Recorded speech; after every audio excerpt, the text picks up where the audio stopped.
Good morning my dear friends and my dear students. आप सभी लोग का एक बार फिर से English junction by Harivansh sir पर बहुत बहुत स्वागत है। मेरे प्यारे मित्रों, भाइयों एवं बहनों, आप सभी लोग अगर इस चैनल पर नए हैं तो निश्चित रूप से इस चैनल को सब्सक्राइब कर लें। English junction by Harivansh sir.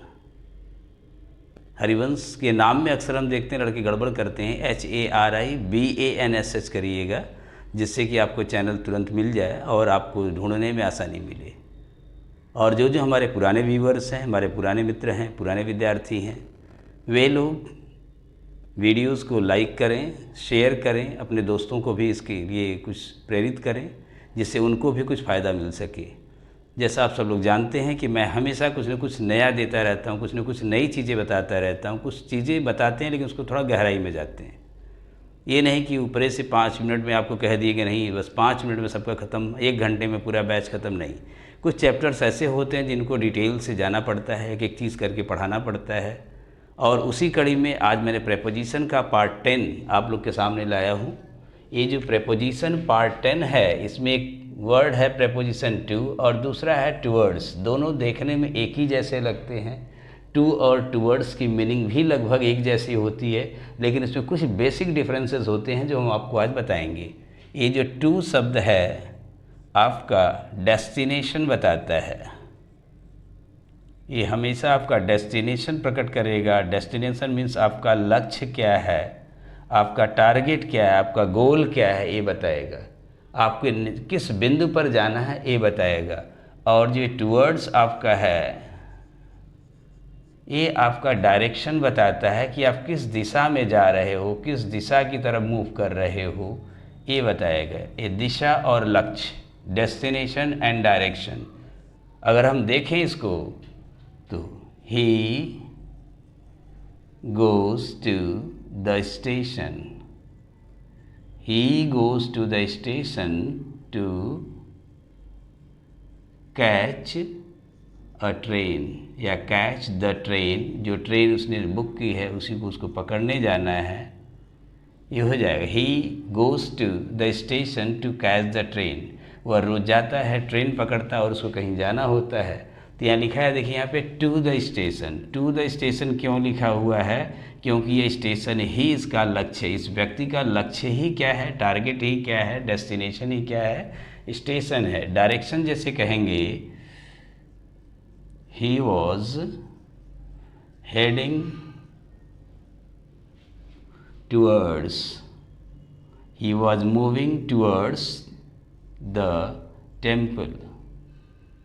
वह मंदिर की ओर बढ़ रहा था, वह मंदिर की ओर बढ़ रहा था। मंदिर ही जाना उसका डेस्टिनेशन नहीं था, मंदिर की दिशा में जा रहा था।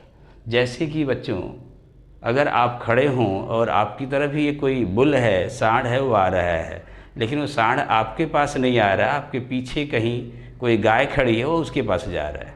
That bull is moving towards me but he is not coming to me, he is going to the cow. That bull is going to the cow not to me, मेरे पास नहीं आ रहा है। दूसरा, जो अगर आप टू को देखोगे, टू को याद करने का सबसे आसान सा तरीका एकदम मन में याद कर लीजिए, माइंड में रख लीजिए इसको, कभी भूलने वाली ट्रिक नहीं है। याद रखिए, जिस जगह की बात करते हैं अगर उधर आपकी नाक हो, चेहरा हो, फेस हो उसी डायरेक्शन में, तो याद रखिए उसके साथ हमेशा टू लगाइएगा। जैसे अगर आप कहते हैं कि मैं गांव जा रहा हूं, तो आपकी दिशा किधर होगी? गांव की तरफ होगी। चेहरा किधर होगा? गांव की तरफ होगा। I am going to my village. मैं कॉलेज जा रहा हूं, I am going to my college. अगर हम बोलें मैं इलाहाबाद जा रहा हूं, प्रयागराज जा रहा हूं, I am going to Prayagraj, यानी हमारा दिशा किधर होगा? प्रयागराज की तरफ।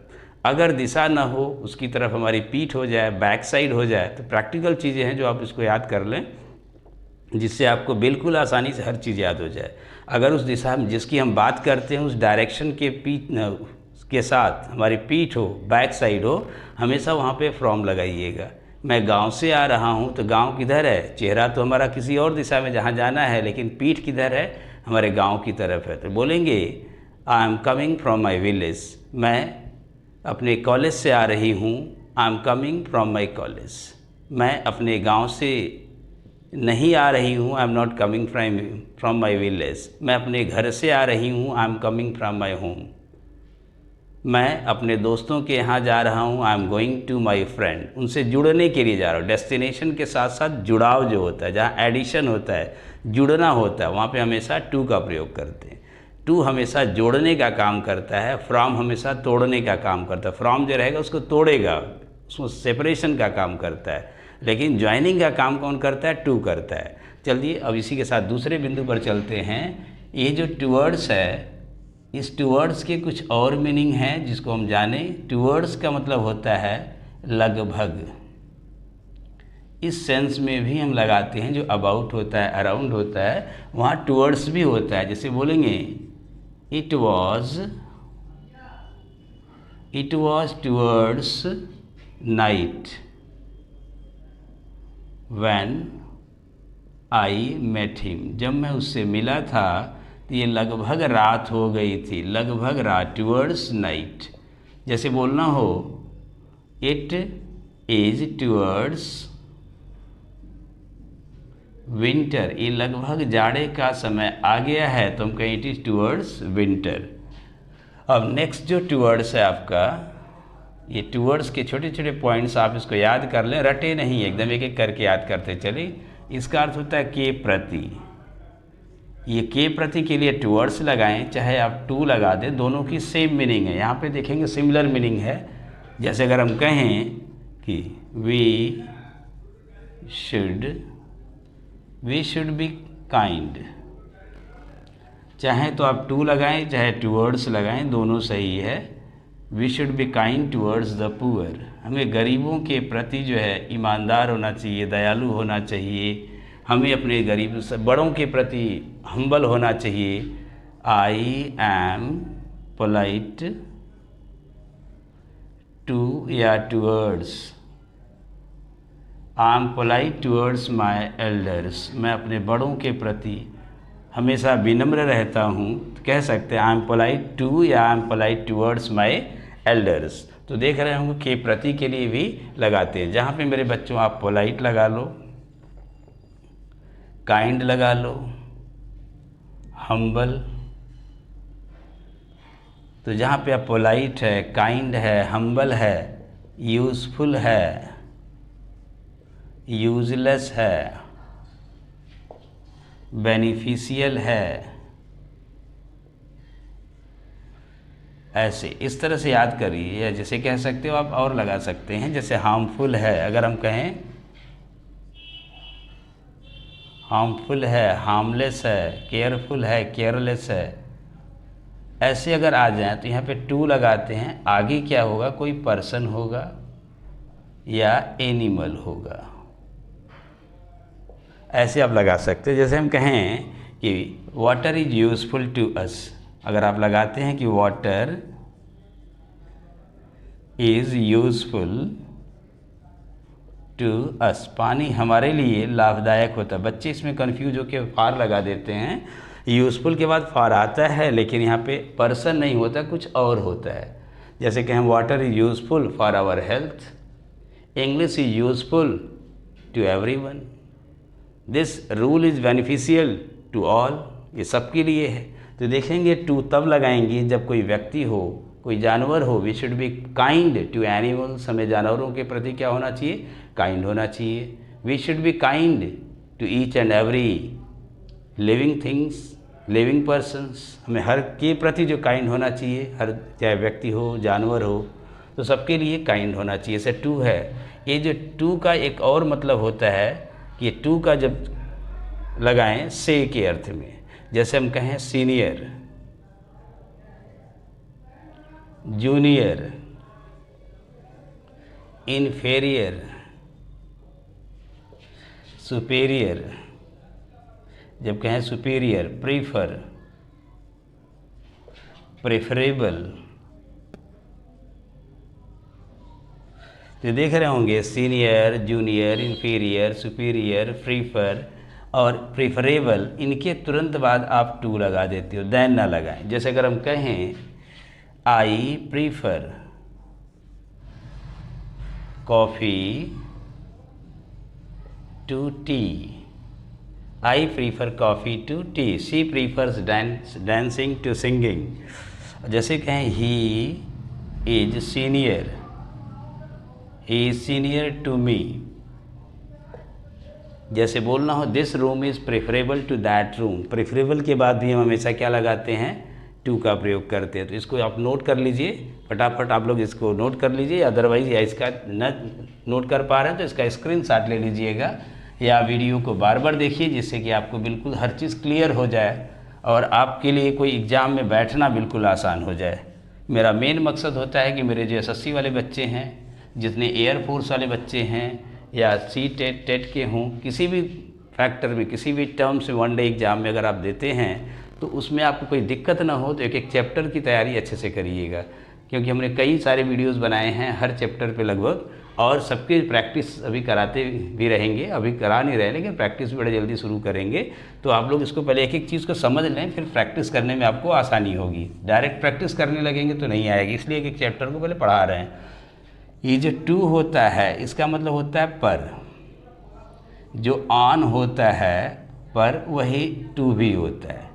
जैसे कहें ये जो कोई वर्ड है, अगर आपका ये हैंग है, हैंग के बाद अगर आता है तो ऑन, हैंग समथिंग लिखिएगा, हैंग समथिंग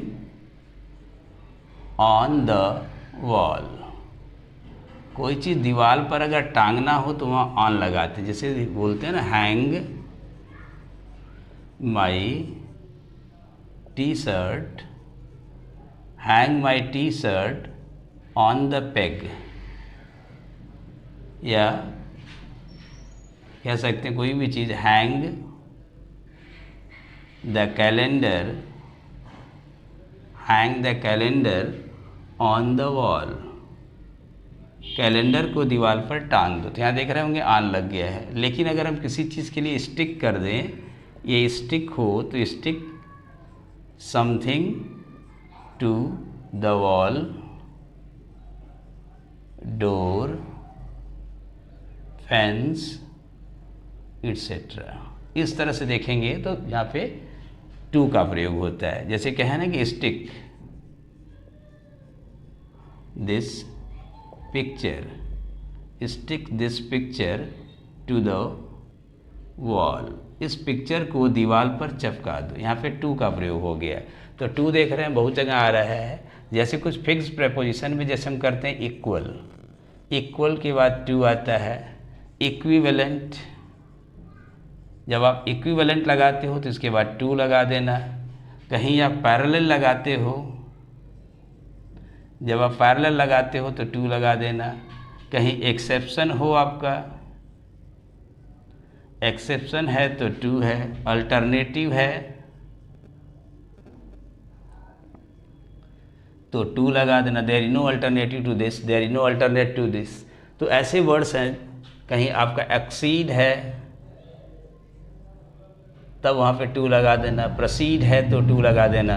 तो इनको जो आपको फिक्स प्रेपोजिशन के रूप में, एफपी के रूप में लर्न करना है। जो सीनियर, जूनियर, इन्फीरियर मैंने बताया वो भी एफपी ही है, उसको आप लोग रट लीजिएगा। दिया है a teacher is equal, a teacher is equal to God. Sometimes we say that a teacher is above God. शिक्षक जो होता है गॉड से भी ऊपर होता है, लेकिन शिक्षक भगवान के बराबर होता है। Teacher is equal to God. तो आप देख रहे होंगे ऐसा सारे वर्ड्स होंगे। जैसे अगर एक लाइन हमने लिखी है, जैसे एक लाइन यहाँ पे ए बी है, दूसरी लाइन यहाँ पे सी डी है, तो ये दोनों क्या है, एक दूसरे के पैरेलल हैं। तो line A B is parallel to line C D. देख रहे होंगे जो ए बी लाइन है वो सी डी के पैरेलल है। और कहें there is no exception to this rule, इस रूल का कोई एक्सेप्शन नहीं, अपवाद नहीं है। Means there is an alternative to this question, इस सवाल का एक विकल्प भी है। तो इस तरह से वर्ड को याद कर लें। और जो टू और है, टू का मतलब तक भी होता है। ये तक कब लगाएंगे, जो अप टू हम लोग लगाते हैं वहाँ पे हम उसके लिए तक के लिए कर सकते हैं। जैसे कहेंगे the water level, the water level is to the danger mark, the water level is to the danger mark. ये पानी का सतह कहाँ है, खतरे के निशान तक है। जैसे बोला the lizard went to that point on the wall, दीवार पर उस पॉइंट तक चली गई है, एक निशान तक, तो वहाँ पे टू का प्रयोग करते हैं। और टू जो होता है, अगर हम टाइम की बात करते हैं तो वहाँ पे लेस टाइम के लिए लगाते हैं, बाकी है, कोई भी कहता है ना बाकी है, कम है। जैसे कहें क्वार्टर टू, जब हम कहें क्वार्टर टू मीन्स होता है पौने। ये जो पौने क्यों है कि 15 मिनट ये बाकी है। अगर हम कहें it is 10 to, it is 10 to 5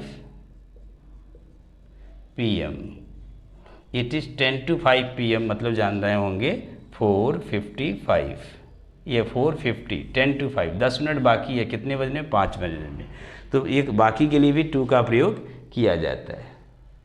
जैसे ही हम किसी सेंस में लगाएं कि कम है, मेरी घड़ी में 10 बजने में 5 मिनट बाकी है, तो it is 5 to 10, it is 5 to 10। तो इस तरह से देख रहे होंगे, बाकी समय के लिए भी लगता है। और टू का मतलब होता है एंड, और अगर हम कहें 5 और 5 अगर जोड़ेंगे तो 10 हो जाएगा, कहेंगे when we add 5 to 5, when we add 5 to 5, it becomes 10। जब हम 5 और 5 जोड़ते हैं तो क्या हो जाता है, 10। तो मेरे प्यारे बच्चों, इस तरह से टू और टूवर्ड्स के अंतर को बड़े आराम से आप लोग पढ़ें और एक एक चीज़ को नोट करें। अगर कहीं आपको दिक्कत होती है तो आप लोग ज़रूर उस पर अपने कमेंट बॉक्स में डाल दें कमेंट को। अगर आपको वीडियो अच्छी लगती है तो वीडियो फटाफट लाइक कर लें, लाइक करना, शेयर करना बिल्कुल ना भूलें। और जो हमारे नए विद्यार्थी हैं, हमारे नए बच्चे हैं, इस चैनल पर जुड़े हैं, इस चैनल को सब्सक्राइब कर लें, जिनको उनको और इस तरह से इंटरेस्टिंग वीडियोज़ मिलती रहें। प्रेपोजिशन के और भी इम्पॉर्टेंट टॉपिक हैं जो मैं पढ़ाऊंगा आप लोग को, कुछ प्रैक्टिस भी इस पे चलेगी। तो इसलिए आप लोग अगर सब्सक्राइब कर लेंगे तो हो सकता है आपको नोटिफिकेशन तुरंत मिल जाए। और जब आप खाली बैठें, ये नहीं कहते कि आप तुरंत वीडियो देखने लगिए, जब आपके पास समय हो, लगता है कि नहीं अब थोड़ा सा टाइम है, 10 मिनट 15 मिनट है, तो आप पढ़ लीजिए। क्योंकि वीडियो मेरी बहुत लंबी नहीं बनाते हैं, क्योंकि मैं जानते हैं कि विद्यार्थियों के लिए और भी सब्जेक्ट्स हैं जिसमें काफ़ी मेहनत करनी होती है। तो इंग्लिश भी उनके लिए एक सब्जेक्ट है, क्योंकि आप एसएससी में देखेंगे तो इंग्लिश की इम्पोर्टेंस अब काफ़ी हो गई है। अगर इंग्लिश आपकी मजबूत है तो बैंकिंग आप निश्चित रूप से निकाल लेंगे। रेलवेज़ में भी बहुत सारे वैकेंसीज हैं जहाँ भी इंग्लिश की ज़रूरत है। आपको टेट सी टेट में जो 5-10 नंबर के मार्क्स आते हैं, इसी तरह से बेसिक सारी चीज़ों से आते हैं। क्योंकि मैं बेसिक टू एडवांस एक एक चीज़ लेके चलता हूँ, तो आपको बहुत सारी चीज़ें आराम से सीख जाएंगे। और आप सब लोग, हमारे बच्चे, अपनी लाइफ में बहुत आगे जाएं, इसी कामना के साथ आप लोग से विदा लेते हैं। Thank you, all the best.